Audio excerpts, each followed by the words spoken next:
নারকেলডাঙ্গার Kaiser street থেকে এক যুবকের ক্ষতবিক্ষত দেহ উদ্ধার হলো। পুলিশ মনে করছে চপার দিয়ে কোপানো হয়েছে। এত আক্রোশ, কারা করলো এই ঘটনা? ক্লোজ সার্কিট ক্যামেরা আছে আশপাশে, সেই ফুটেজ দেখে জানা সম্ভব।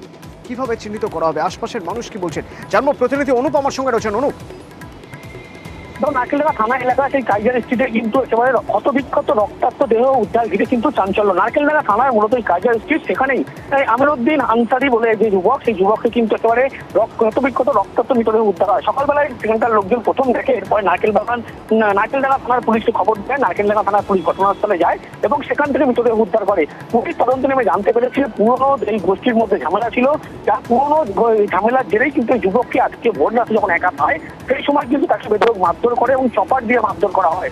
এরপরে কিন্তু একেবারে সেখানে যখন রক্তাক্ত অবস্থায় পড়ে থাকে, এরপরে তারা পালিয়ে যায়। তার পরবর্তী সময় কিন্তু পুলিশ যখন তদন্ত নামে, ইতিমধ্যেই কারা এই ঘটনা ঘটালো, পুরনো শত্রুতা অর্থাৎ পুরনো দুই গোষ্ঠীর মধ্যে ঝামেলা হয়েছিল, কি ঝামেলা হয়েছিল এই সমস্ত বিষয় খতিয়ে দেখছে এবং সেখানে সিসিটিভি ফুটেজ, সেই ফুটেজও কিন্তু খতিয়ে দেখে কারা এই ঘটনা ঘটালো। পুলিশের যে প্রাথমিক অনুমান, পুরনো শত্রুতা, যার জেরেই কিন্তু এই খুনের ঘটনা ঘটেছে। যদিও গোটা বিষয়টি এখনো পর্যন্ত খতিয়ে দেখা হচ্ছে নারকেলডাঙ্গা থানা পুলিশের পক্ষ থেকে। ধন্যবাদ। শুনলাম এরকম একজনকে মেরে এরকম ফেলে রেখেছে এখানে, এইটাই শুনলাম।